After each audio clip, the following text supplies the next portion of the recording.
Corona virus तथा उससे होने वाली बीमारी कोविड-19 जो एक महामारी बन चुकी है ने अब भारत में भी विकराल रूप धारण कर लिया है। इसके इलाज के लिए दवा तथा रोकथाम के लिए वैक्सीन अभी तक नहीं बनी है। इस स्थिति में बचाव ही एकमात्र उपाय है। यह एक संक्रामक रोग है, इसलिए आप सभी भाइयों एवं बहनों से निवेदन है कि अपने शरीर तथा आसपास की सफाई का विशेष ध्यान रखें। हाथ को साबुन से बार बार अच्छी तरह धोएं। मुंह, नाक, कान, आंख इत्यादि को न छुएं तथा अपने घर से बाहर न निकलें। किसी चीज की आवश्यकता होने पर जिला प्रशासन द्वारा उपलब्ध कराई गई फोन तथा व्हाट्सएप नंबर का उपयोग करें। यदि किसी विशेष परिस्थिति में बाहर निकलते भी हैं तो सिर पर हेलमेट, मुंह पर मास्क तथा हाथ में ग्लव्स का इस्तेमाल जरूर करें।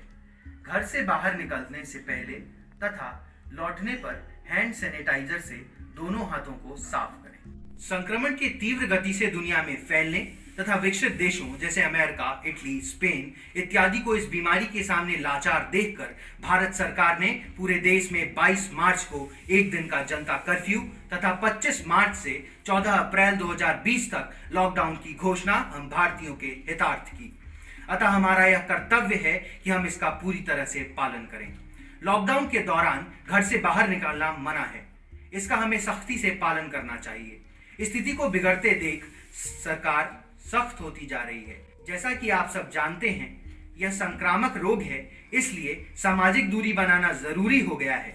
सामाजिक दूरी का मतलब है हमें एक दूसरे से कम 1 मीटर की दूरी बनाए रखना चाहिए। चूंकि यह बीमारी खांसने, छींकने से एक व्यक्ति से दूसरे व्यक्ति में फैल जाती है, अतएव खांसते छींकते वक्त मुंह ढका हुआ होना चाहिए। इस बीमारी का मुख्य लक्षण सूखी खांसी, सांस लेने में समस्या, तेज बुखार, कलेजे में जकड़न आदि हैं। इसमें संक्रमित व्यक्ति में न्यूमोनिया जैसे लक्षण दिखाई पड़ते हैं।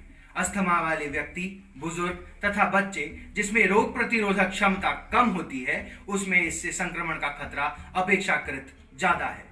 अतः आप सबसे निवेदन है कि नियमित रूप से गुनगुने पानी में नमक डालकर दिन में 3 से 4 बार गरारे करें।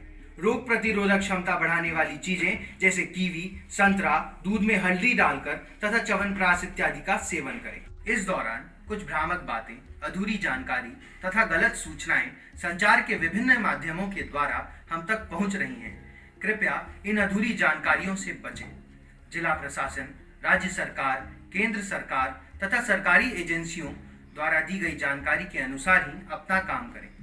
इस महामारी के विरुद्ध युद्ध में हमारा सबसे बड़ा योगदान यही हो सकता है कि हम सब सरकार, मुख्यमंत्री व प्रधानमंत्री द्वारा समय समय पर दिए गए निर्देशों का पालन करें।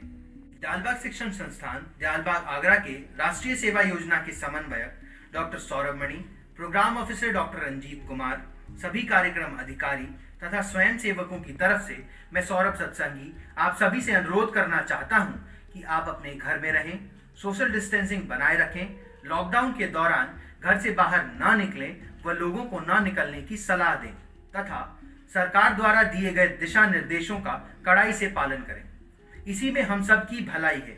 यह दुश्मन अदृश्य है, अतः हमें छुपकर इसकी श्रृंखला को तोड़ना है। मुझे पूरा विश्वास है कि प्रधानमंत्री जी के दिशा निर्देशन में आप सबके सहयोग से भारत की पवित्र भूमि से कोरोना की विदाई जल्द ही हो जाएगी। इस कार्य में हम राष्ट्रीय सेवा योजना के सभी सदस्य प्रधानमंत्री जी के कदम से कदम मिलाकर चलने का तथा अपनी सेवा देने का संकल्प लेते हैं। Stay home, remain safe and protect your beloved one. जय हिंद, जय भारत।